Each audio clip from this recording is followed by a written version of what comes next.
Hello. Welcome to Free Advice Friday. Ready to do this again. Ready to spend some time with you guys here live on YouTube answering your voiceover business and marketing questions. It's one of my favorite times of the week. And I say that in all seriousness. It is actually one of my favorite times of the week, being able to come online and hang out with you guys and answer questions, provide a little bit of help, add a little bit of value, guide you where you need to be guided. This is what Free Advice Friday is all about. I just had a really great coaching session with Frank. And Frank may actually be joining on Free Advice Friday here. He said he was going to come and watch. So I'm sure he won't mind me talking about this, though. But Frank and I were talking about his email marketing and some of the improvements and changes that he's been making in his email marketing efforts. And we had a really cool breakthrough moment where he got a negative response to some of his email marketing today. And he's like, Marc, a year ago, if I got that negative response, it would have totally derailed me. And it would have, I would have been really upset about it. It would have made me start questioning my email marketing efforts and the whole entire thing. But he's like, now I just brush it off. He's like, I'm able to just say, oh, well, and write a message, apologize for any inconvenience and move on. And I love hearing that because I'll tell you what, having had the opportunity to coach a lot of voice actors on email marketing at this point, and I mean, probably thousands of voice actors that I've coached on email marketing at this point, one thing that feels like a universal truth, it doesn't need to be, but it feels like a universal truth. Nothing can derail a voice actor's marketing efforts faster than getting that negative response. And one of the things that I try to remind people of is, you send 100 emails and you could get 10 or 15 positive responses.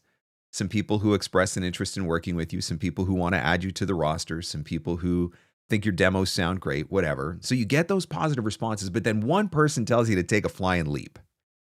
And that one person telling you to take a flying leap is enough to make you think that email marketing isn't worth it and you shouldn't be doing email marketing anymore. That one negative response is enough to derail a lot of voice actors. That one negative response does derail a lot of voice actors. And so it was really cool to hear Frank saying, you know what, it would have, but not anymore. And then he mentioned the most recent episode of the podcast. Yesterday's episode of the podcast came out, and it's about mindset and the importance of the stories that we tell ourselves. And I just really want to encourage you to reframe those moments. If you are sending a lot of marketing emails, and by the way, you should be sending a lot of marketing emails, it is inevitable. I mean, absolutely inevitable that at some point when you are sending those emails, you are going to get a negative response from someone. You are going to hit the wrong person on the wrong day, and they are going to reply in a way that is not fun. They're going to get angry with you. They're going to curse you out. They're going to tell you how terrible you are. They're going to tell you how annoying what you're doing is or whatever. And it's going to make you want to stop sending those marketing emails.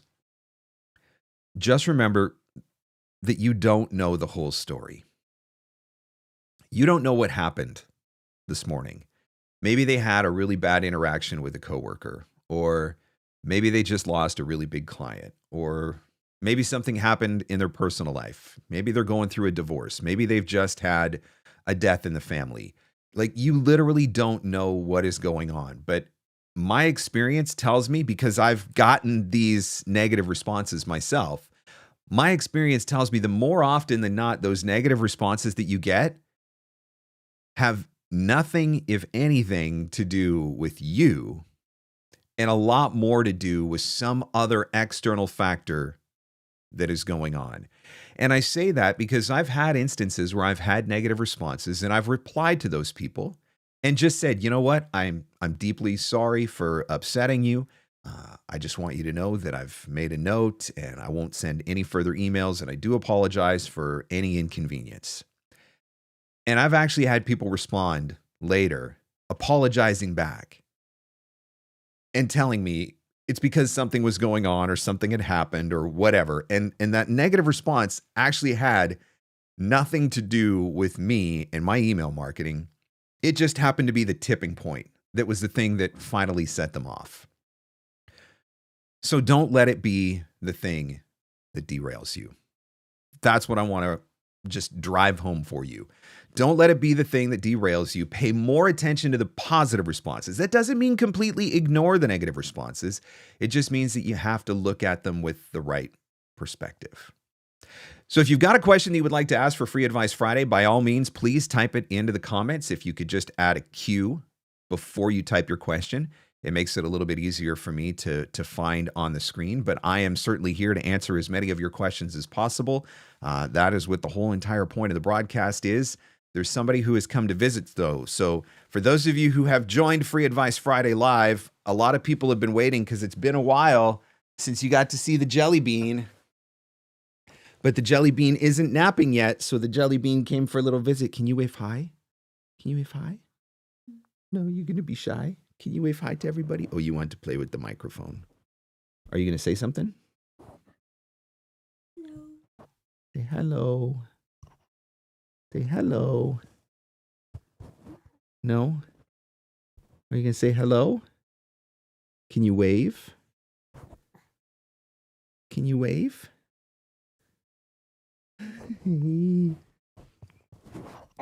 Usually she's napping around now, so you guys haven't got to see her for quite a while. So for those of you who did jump in early on the live stream, this is like your special treat that you get to see the jelly bean making her appearance live on YouTube because it's been a while since she's been here. What are you doing? Hey.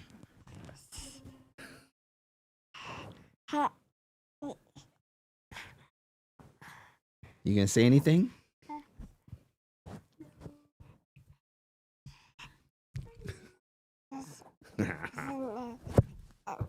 Okay. Okay. Can you wave? Bye-bye. Bye-bye. Can you blow a kiss? Mwah. Throw a kiss. Throw a kiss. Hey? Throw a kiss. Yeah? Throw a kiss? Mwah. There you go. There you go. Mwah. Mwah. There you go.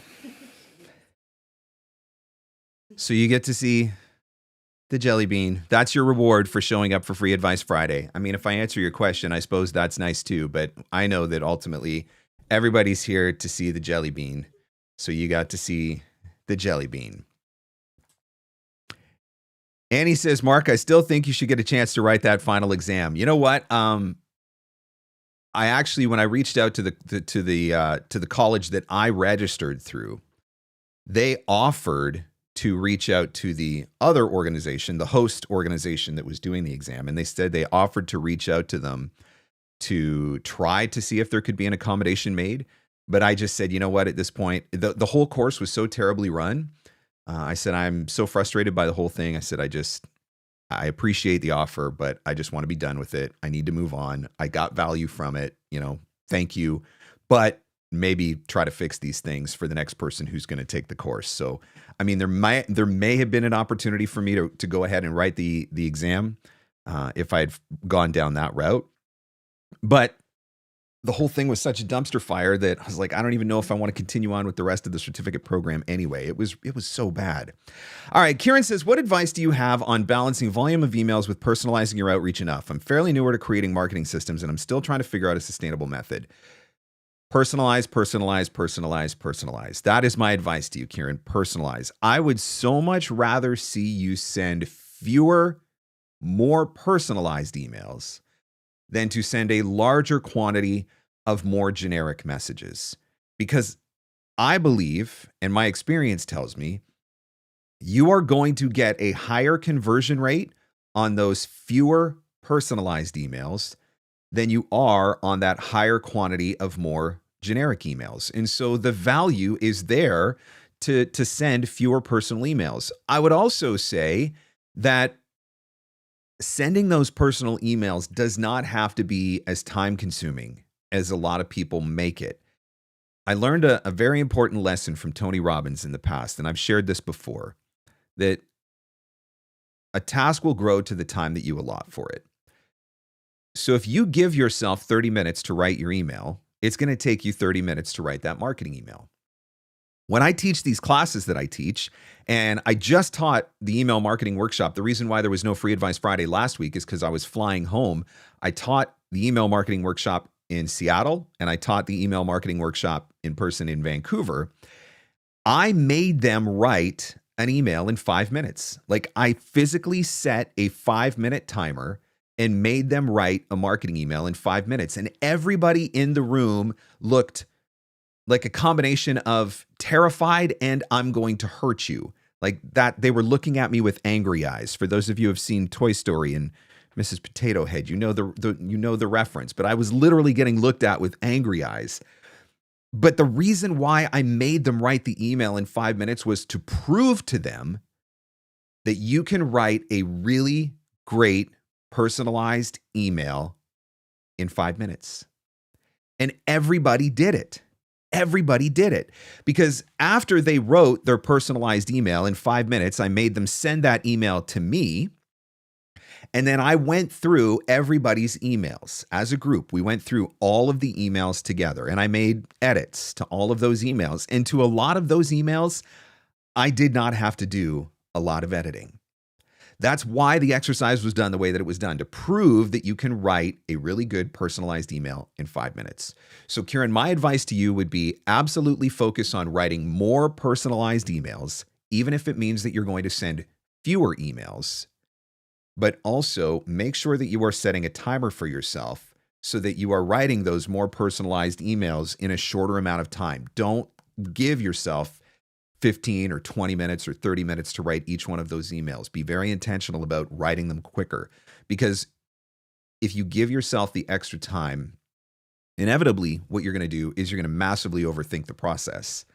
And there's no reason for massively overthinking the process either.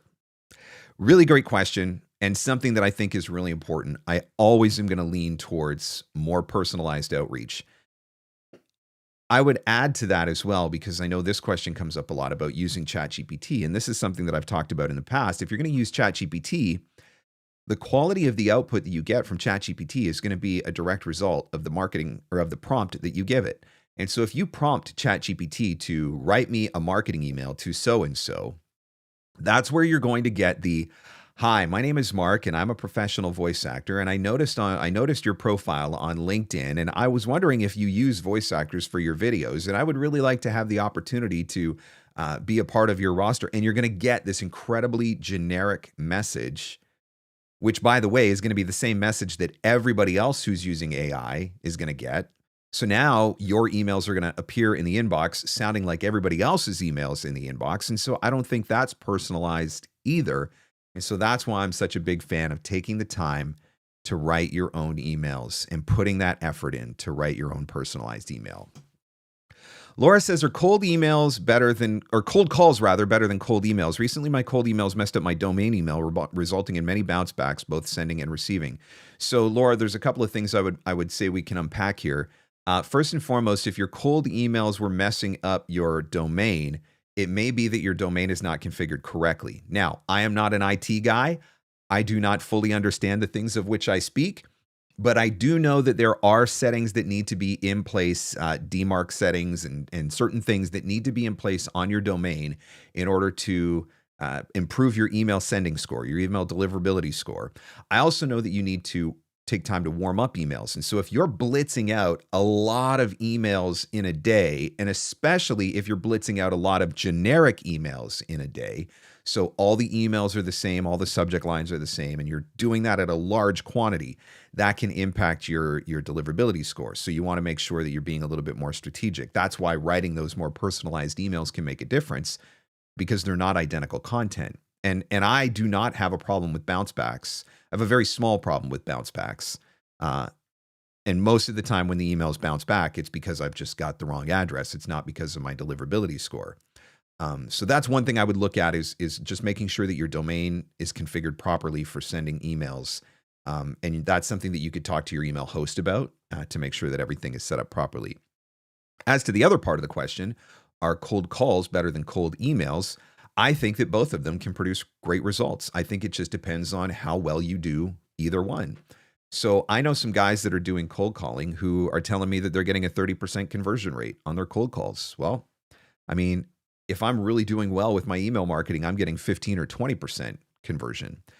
So, I mean, 30% conversion is a very attractive number, but I don't want to do cold calling. I have zero desire to do cold calling. So that's not going to work for me.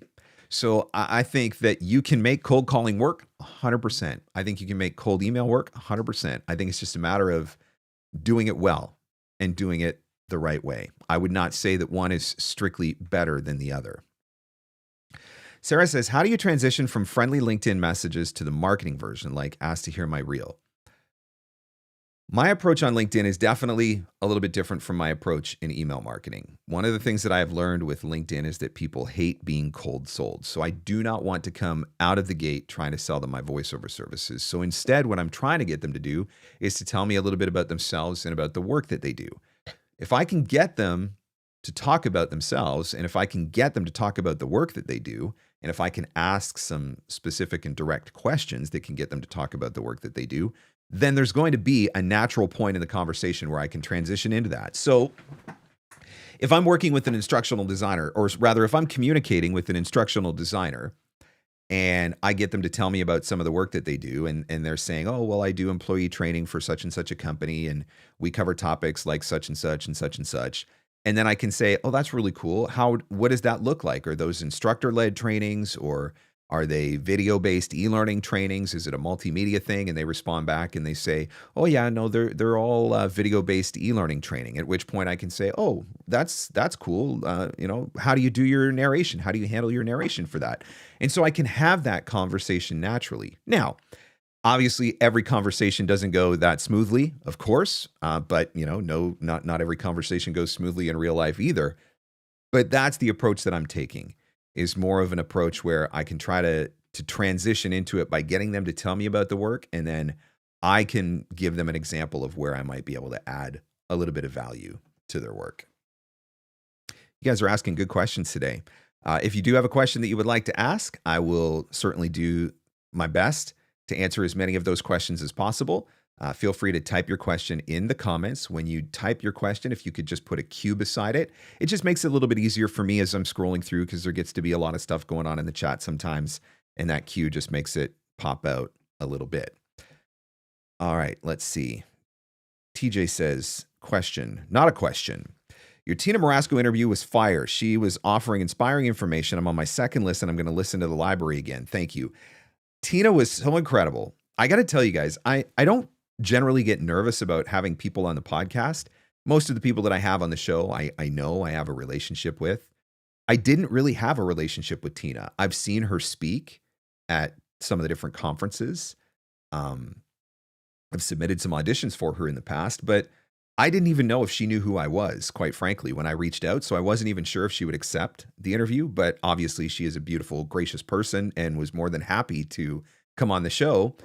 So I put more research time into that interview than any interview that I've ever done. And do you know what happened with everything that I prepared? Within 4 minutes, this is not an exaggeration, within 4 minutes of starting that conversation with her, I threw out all my notes, because I realized very quickly that my role for the next hour was going to be to shut up and let her deliver the gold. And so that was it. So I didn't use hardly any of the prepared questions that I had, because I didn't need to, because she just showed up and started delivering the gold. If you haven't had a chance to check it out yet, Tina is one of the most respected casting directors in our industry. She is a brilliant, brilliant coach.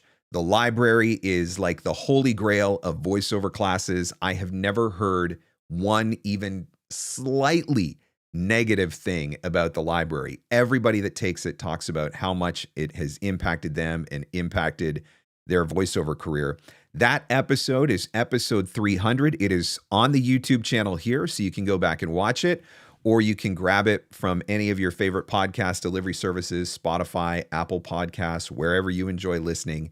Check out that episode with Tina Morasco because it absolutely was an incredible episode. Laura Lambert says, are Tuesdays and Wednesdays the best time of the week to send intro letters, or does it even matter? This is a really good question.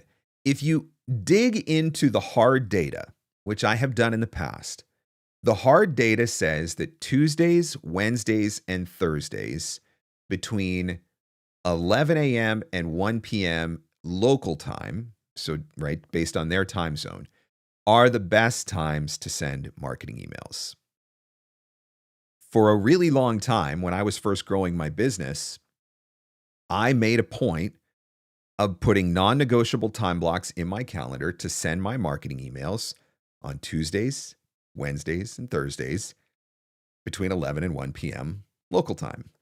That was really great when I was able to do it. But there came a point in my business where that was no longer realistic.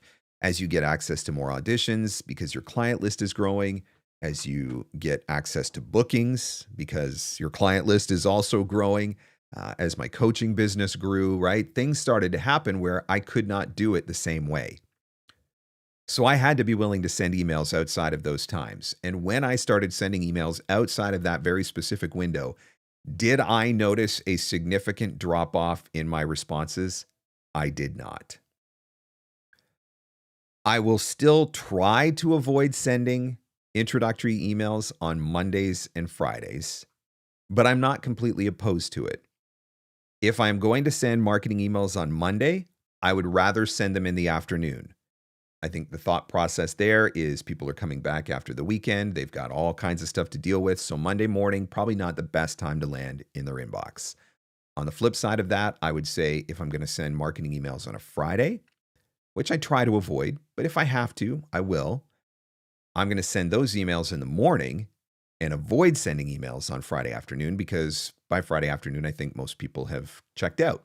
And so I don't think that those emails are going to land the same way. So ideally, we would send all of our emails on Tuesday, Wednesday, and Thursday. But when that's not realistic, that doesn't mean stop sending emails. I think you just have to consider sending them at the right times. Anthony says, I've gotten to the point where I'm more comfortable sending fewer quality emails and a bunch of non-personal ones. Much easier to manage the responses as well. And that's it. It makes a big difference. I mean, I would so much rather send 10 personalized, well-thought, well-written emails per day for a total of 50 per week than to send 250 generic-sounding, thoughtless, soulless, AI-generated messages. The idea behind the thoughtless, soulless, AI-generated messages is that if you throw enough spaghetti at the wall, eventually some of it will stick. And I can't argue that. There's probably scientific probabilities behind that. If you do throw enough spaghetti at the wall, eventually some of it will stick. But that's not how I want to build my business. I want people to feel like I'm trying. I want people to feel like I'm putting an effort in. I think when they see that I'm trying and when they see that I'm putting that effort in, I think that's part of what makes them want to respond. That's part of what makes me stand out in the inbox over all of the thoughtless, soulless AI messages. So Anthony, I am 100% on board with your thinking because that is my thinking too. Let's see. Where are we going? Sorry I missed you in Seattle. Come back soon. I had a lot of fun. I got to say, though, I need to come back to Seattle when I can actually spend some time there. So I flew in. I landed Monday night, like 9 o'clock local time in Seattle. So I didn't do anything on Monday night. I got up Tuesday, and it was raining. Surprise. So I didn't really go out and do anything on Tuesday morning. I taught the class Tuesday night, and then Wednesday morning I was flying to Vancouver because I was doing a thing in Vancouver on Wednesday evening. Shauna Pennington Baird, Seattle Voice Academy. Thankfully, Shauna took me for a little bit of a driving tour of the city after we finished the workshop on Tuesday, and I had no idea. Seattle is a gorgeous city. Like, wow. So scenic, absolutely a gorgeous city. And I really enjoyed the driving tour that she took me on. And I was like, man, I got to come back here sometime when I can actually spend some time in the city and actually get to see some things. But yeah, it was a lot of fun. I really enjoyed being there, and I would definitely like to come back again. I've been using your suggestion of the Pomodoro timer for the last week. Yeah, this is one of the things I've talked about this before. So, going back to writing the 5-minute email, there's Pomodoro timers that you can buy on Amazon, and they're like little cube-shaped timers. And on each side of the cube, there's, it's 1 minute, it's 2 minutes, it's 5 minutes, it's 10 minutes, whatever. And so you sit that timer down with the 5 minutes, and it starts counting 5 minutes, and use that to hold yourself accountable. So when you're writing your emails, go ahead and give yourself 10 minutes to start. That's fine. It's a lot of pressure to write it in 5 minutes, but go ahead and give yourself 10 minutes, but then be really intentional about, okay, I'm going to give myself 10 minutes for the first week or two, and then I want to get it to 8. And I'll give myself 8 minutes for another week or two, and then I really want to get it down to 6. And make a goal that within a month, you're writing those emails in 5 minutes. David says, does the 5 to 10 minute per email include the necessary research? Yeah, it does. So in the workshop that I taught in Seattle and Vancouver, I showed them how to find a lead. I showed them how to research the lead, and then I walked them through how to write the email. And then I gave them the 5-minute timer and said, go do the thing and get me an email. The beautiful thing about having that time pressure, and I know some of you you're going to feel what I am about to say, and you're going to think that I am peering directly into your soul when I'm saying this. You go onto a website and you find something really good, and you say, okay, that's pretty good. I could definitely use that thing to personalize this email. But if I just take another minute, I might be able to find something a little bit better. So you do a little bit more research and you find another thing. So now you've got 2 possible things that you could use to personalize the email. But in the back of your mind, you're thinking, this is good, but it's not perfect yet. And so if I just check out another couple pages, maybe I'll find something even better, something even more perfect. And you fall down this rabbit hole where you're constantly overthinking. And the first thing that you had would have made a really great email. But now you're 10 minutes in and you're on the 5th possible thing, and you've fallen down the rabbit hole. It's just like if you decide I'm going to comment on a video from their portfolio, and you watch a video and you think, man, that video was pretty good, but maybe if I look a little further in their portfolio, I'll find something that I might relate to a little bit more.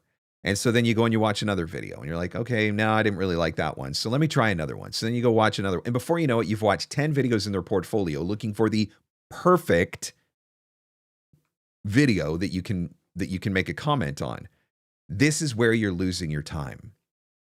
This is why you're not able to do this process in 5 minutes, because you are just overthinking it too much. Where are you finding the videos for your docu-shorts? I am using stock video from Pixabay. So it's just pixabay.com. And I am using audio, royalty-free audio from pixabay.com. So that's the music soundtracks that I'm using. And I'm also using some video from Canva. And I am editing those videos myself, and I'm editing them in Adobe Premiere. Elephant in the room. Oh, here we go. How are you seeing marketing efforts changing given the difficulties between Canada and US markets these days?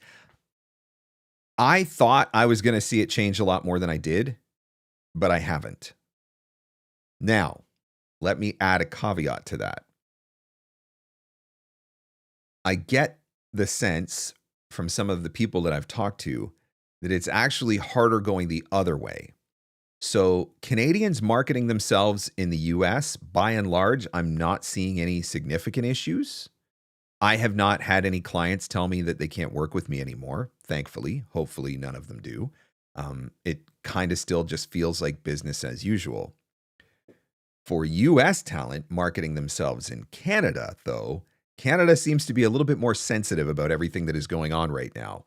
And there definitely seems to be a little bit more buy-in into this whole elbows up, which I'm just so over all of it. I don't know. I just wish we could all just get along and be friends, honestly. But at the same time, I would say if you are an American, why are you marketing yourself in Canada anyway? Because the market is smaller, the budgets are smaller, the exchange rate is terrible. So I wouldn't even want to be actively marketing myself as an American. I would not want to be actively marketing myself in Canada anyway, because it's like you're losing all the way around. But yeah, so far I haven't noticed anything. I mean, the 51st state rhetoric has slowed down. The tariff talks have slowed down a little, like the angry tariff talks have slowed down a little bit. Things seem to have settled a little. Obviously, we don't have all the resolutions yet. Now they're talking about this Golden Dome and whether or not we're going to partner on that. So maybe we're getting back to a point where we're going to be friends again and everything's going to get along. I hope. That would be nice. Follow up, full disclosure, in normal times, 40 to 50% of my work is in the Canadian market, given my bilingual English-French skills. I think if you still have that value proposition and you've got established relationships with clients, is there a possibility that a couple of them might decide to walk away? I suppose, maybe. But I think cooler heads prevail. I hope cooler heads prevail. It just feels like we're able to look at this with common sense. Like, look, regardless of what your leader feels and my leader feels, I still love everyone. And my guess is, regardless of what your leader feels and what my leader feels, you guys still love everyone too. And so I think we're just trying to find ways to get along and cut through some of that noise. I'm not going to say there's going to be zero impact, because there may be. But I want to believe that if I've got solid, established relationships with great clients and I have a strong value proposition like the bilingual thing, it shouldn't matter. It shouldn't matter. I have no influence over government policy, trade negotiations. I'm just a guy trying to make a living. So I want to believe that we can just get past it. We'll see. Time will tell. Tina's one-on-one coaching is all booked well in advance. Do you recommend any other commercial coaches? Yeah, that is the challenge with Tina. I just talked to somebody the other day who booked a session with her for June of 2026. To be that booked that far down the road. So other commercial coaches. Brad Highland is really good, I think. Dave Walsh, another one who is really good at what he does. Everett Oliver, somebody who is really good. Hugh Klitsky. Although Hugh Klitsky, his emphasis is more on conversational, just conversational voiceover in general, but obviously that would apply into the commercial market. So those are a couple of names that I would be looking at. Ann Ganguza would be a good commercial coach. So somebody else that I would recommend. So yeah, there are a lot of people that are out there that are teaching it. What I would say too is if you do Tina's library, if you decide to sign up for the library, she does offer group sessions, regular group sessions that are part of the library. So you have to be a library member to get access to it. And that can be a way that you can get some direct coaching from Tina without waiting a year in advance for a one-on-one.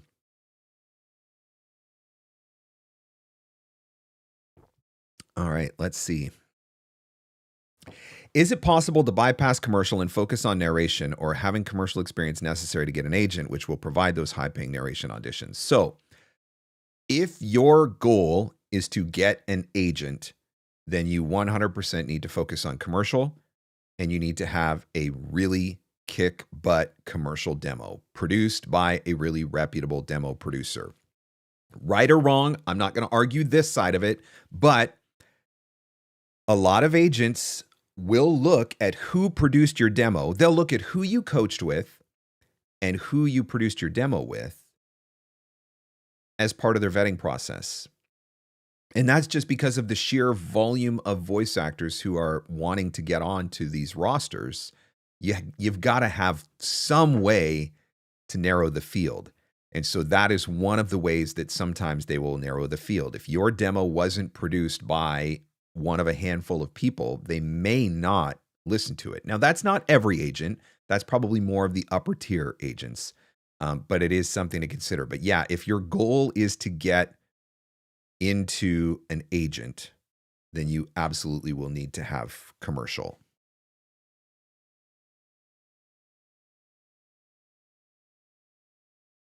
Next time you're in Seattle, best place to eat is the Pink Door on Polk Alley. So, Rachel, I did DoorDash because I was lazy and I was staying out by the airport. And I know that's not close to a lot of stuff, but I had a sandwich. I can't remember the name of the place that it came from, but it was a brisket sandwich, but it was done like a grilled cheese brisket sandwich. And I was like, why have I never thought to make a brisket grilled cheese sandwich with my leftover brisket? Like, what the heck am I even doing? Am I even trying at this point? So that was pretty life-changing. So I certainly enjoyed that. I wish I could remember. Melted or something like that was the name of the place. It was fantastic. DoorDash, telling you, we don't have such luxuries where I live in the middle of nowhere. Guys, if you're enjoying the live stream, would you do me a favor and hit that like button? I would certainly appreciate it. If I've answered your question or if I've answered somebody else's question, but you thought, wow, that was really helpful, I would certainly appreciate it if you would hit that like button for me. Thank you very much for doing that. Thank you for coming and joining on the live stream as well. If you do have a question that you would like to ask and get answered, feel free to type it in the comments. I'm working my way through as many questions as I can here. Panelist says, can you share a little bit about your podcast process? How far in advance do you record the episodes with your guests? How much editing do you do? Did you edit yourself or outsource? Full disclosure, my podcast process is a complete and utter dumpster fire. And I would say that if anybody was ever going to write a book or teach a class on how not to do a podcast, I would be the case study. Case in point, the episode that dropped yesterday, I was recording that episode Wednesday night. I'm so bad. I am so bad. I spent most of the day on Wednesday trying to figure out what I was even going to talk about. And then by the time it actually hit me, then I went and I was recording Wednesday night and feverishly editing in order to be able to deliver the episode by Thursday morning. So my podcast process, generally speaking, not great. I do try to stay a week or two ahead. It doesn't always happen. Let's see. What can I tell you about my process? I use Calendly to make it super easy for people to book interviews. And I have an email workflow that I use within Calendly that gives a lot of the instructions. So when you sign up for an interview slot, you will receive an email that will talk about, we're going to record on Riverside. Please be in a quiet space. Pay attention to your lighting. Try to use a quiet room. Use a microphone. Be in your booth if at all possible. If you can't be in a booth, please use headphones, all kinds of stuff, right? So all of the basic instructions. So I've automated that stuff so that I don't have to do that with every guest. So that is nice. I record every episode in Riverside.fm. I love Riverside.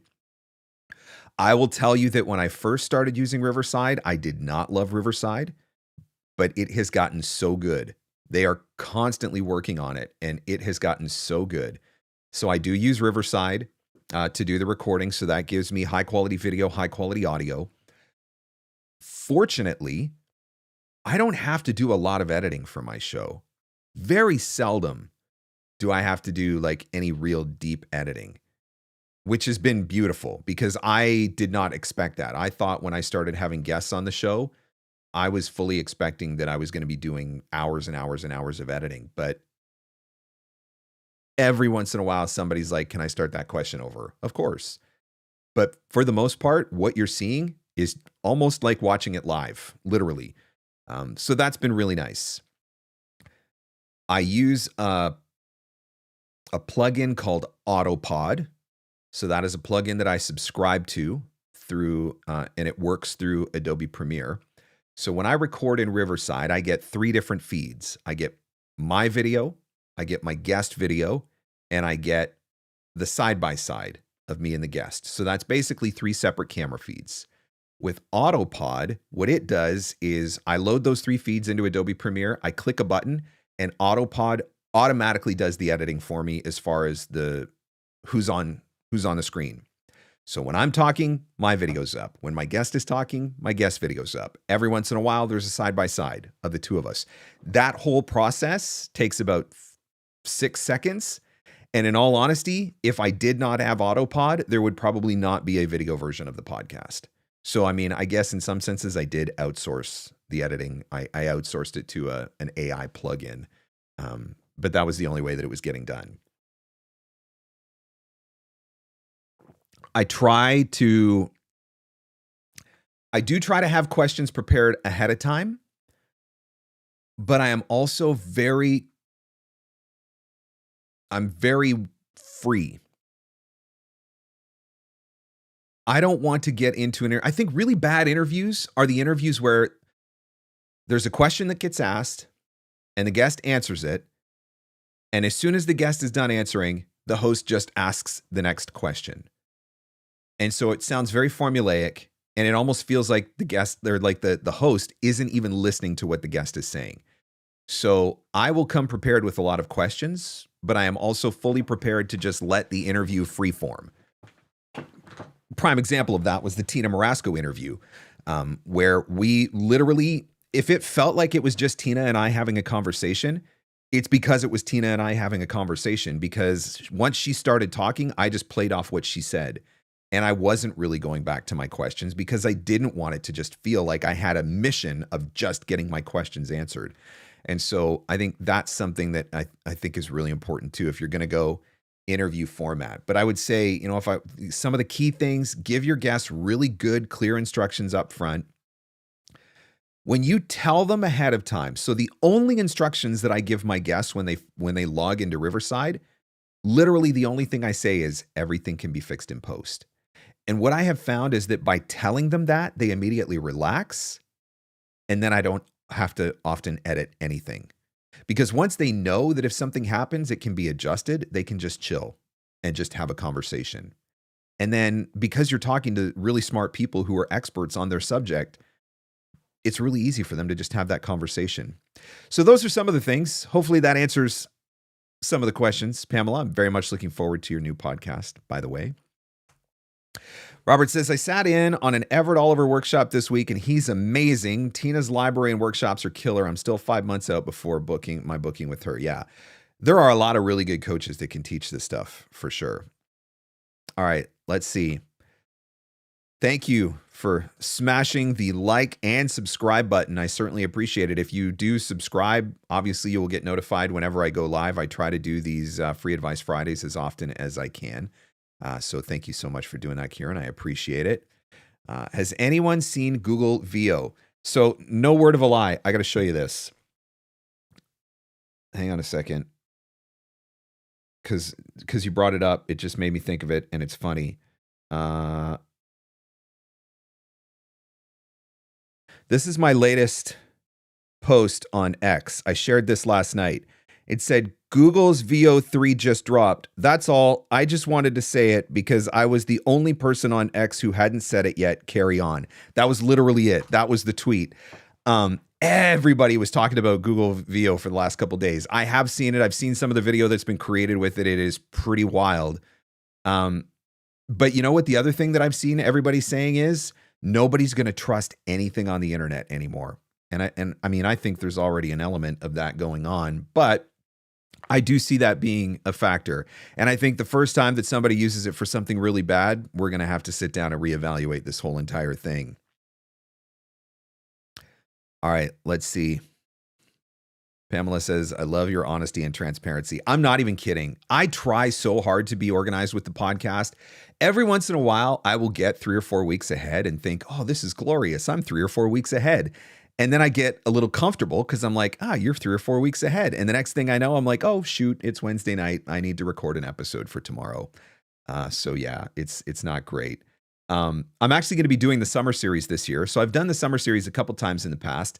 The idea with the summer series is we've got short, quick hit episodes, right? So June, July, and August, I'm going to be inviting voice actors to come on the podcast.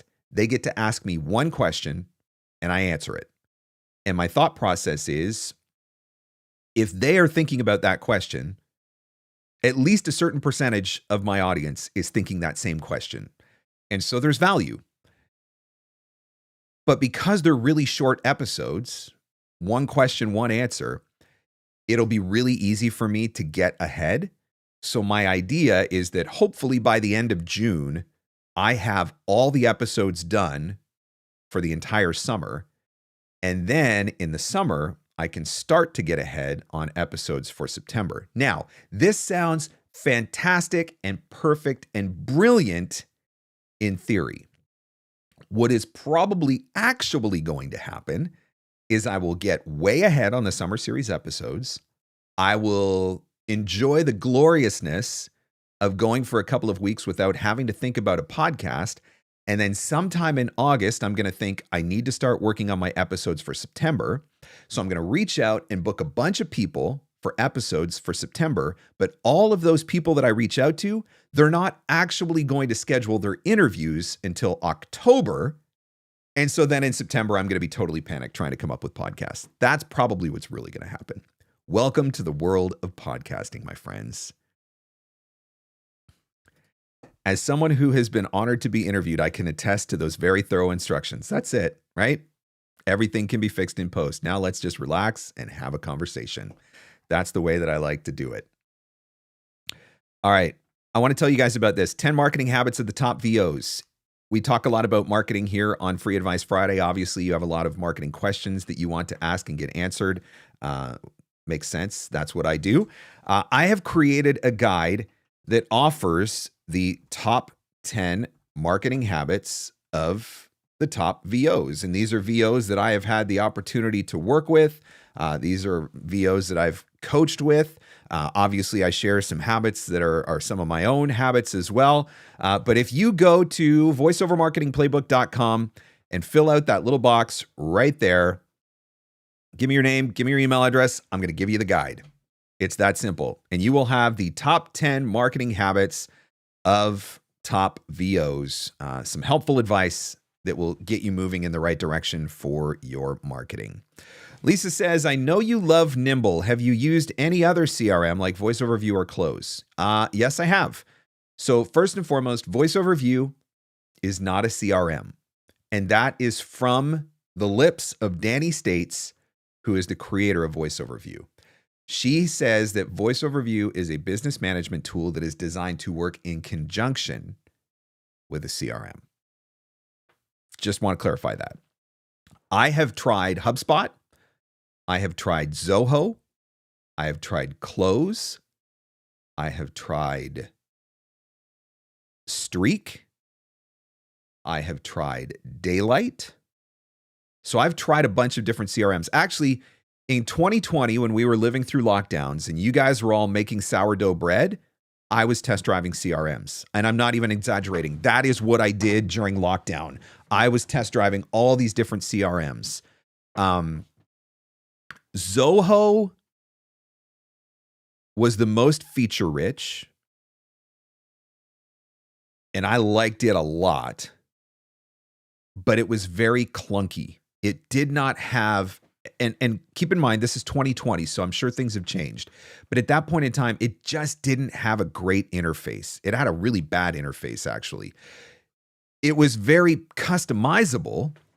And so I think that's part of it. I think it was built for a different kind of audience. It was built for somebody who's a little bit more technical, who wants to customize it to do exactly what they want it to do, as opposed to making it pretty and super user-friendly. But again, that was 2020. I'm sure things have changed.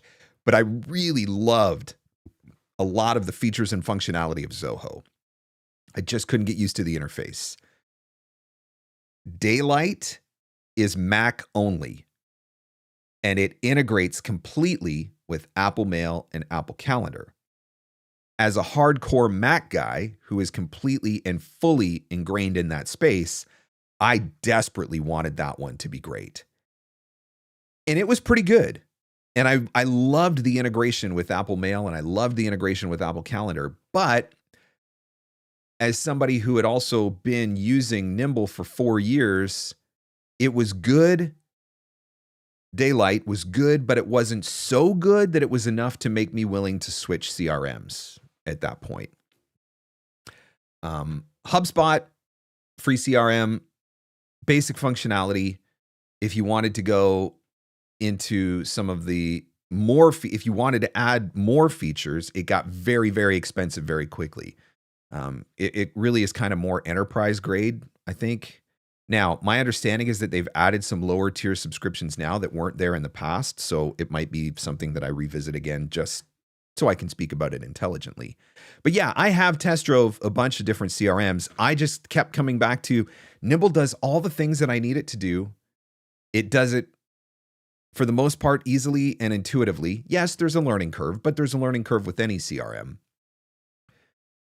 And I didn't see anything that made me think that I would be willing to try and switch. I will definitely need Autopod. It is fantastic.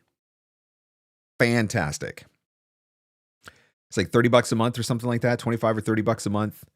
But oh my gosh, the editing is amazing. I've only ever done audio only podcasts in the past, so launching a video podcast is causing a whole new level of anxiety for me. With Autopod, it's going to make it so easy. So if you record in Riverside and you get the different feeds, Autopod's going to cut it all up for you. So that's going to make it super easy. And I'll tell you the other thing that I've started doing, and this is a relatively recent change to my workflow. I'm actually editing the video version of the podcast first. Because I'm editing in Adobe Premiere, I can export the audio into Adobe Audition, do whatever processing I need to do, bring it back seamlessly into Premiere, edit the entire podcast in Premiere, and then when I'm done, I export the final video version of the podcast, and then I can just pull the audio track from that, and I don't really have to do a lot of editing to the audio version of the show at that point, which is really nice. Sean says, I just saw the post. Sorry I'm late, guys. For any of you who are jumping in late, the replay will be available, so you'll be able to go back and watch later.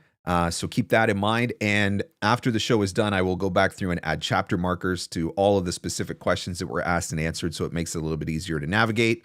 Pamela says, Marilyn Wisner, also a fantastic commercial coach. Yes, add Marilyn to the list. Don't know why I didn't think about her. Absolutely brilliant.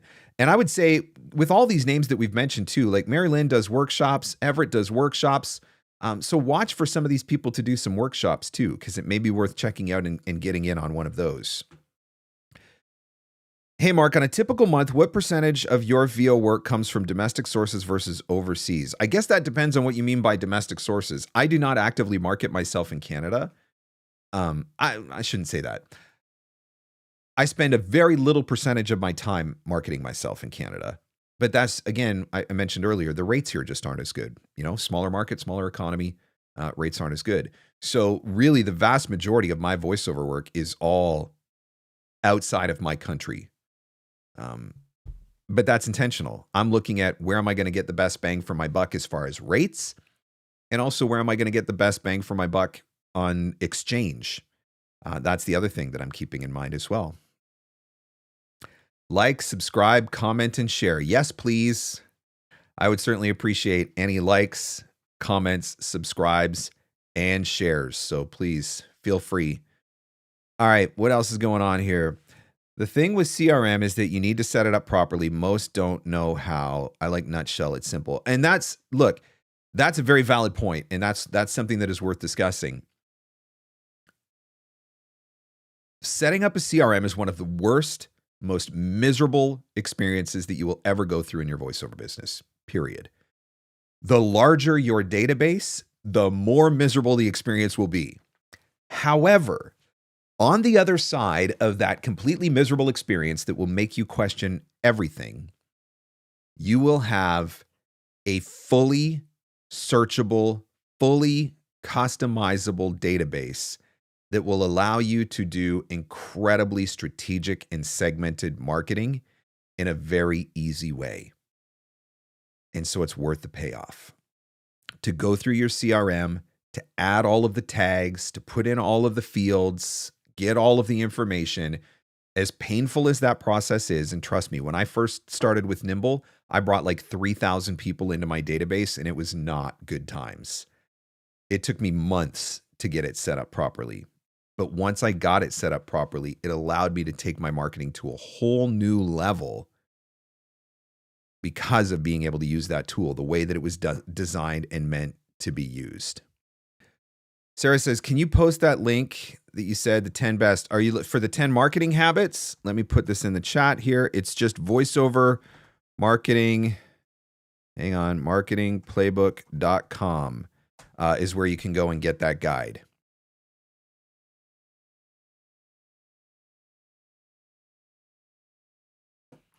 All right, let's see.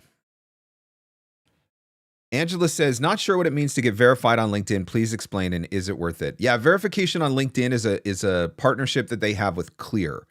So Clear is it's actually a travel thing. You've probably seen if you go to the airport, you've seen they get their own security check-ins and all of that sort of stuff. So you pay a subscription fee to be a part of Clear, which makes your airport experience a lot easier. So if you're somebody who is a frequent flyer, even if you flow a few times a year, different security lines and all of that sort of stuff. So if you are a member of the Clear program, you can use your Clear ID to get verified on LinkedIn. And LinkedIn claims that can increase your reach up to 40% or 60% or something like that.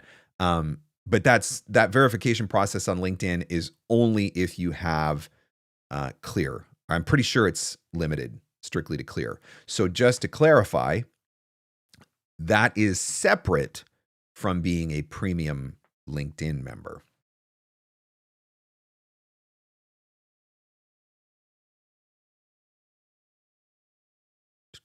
All right, let's see.